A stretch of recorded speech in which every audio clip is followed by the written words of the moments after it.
Hello and welcome back. I've done about 100 miles with the repair, and so far I haven't lost any of the coolant, so the repair seems to be holding.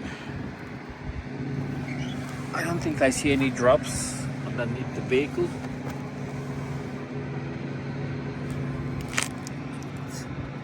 Oops, yeah, there's a few drops there.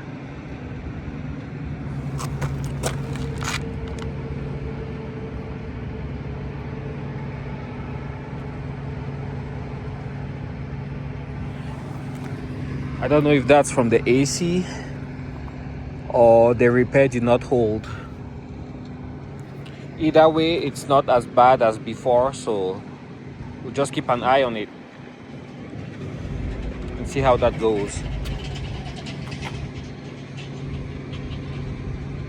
Wish me luck.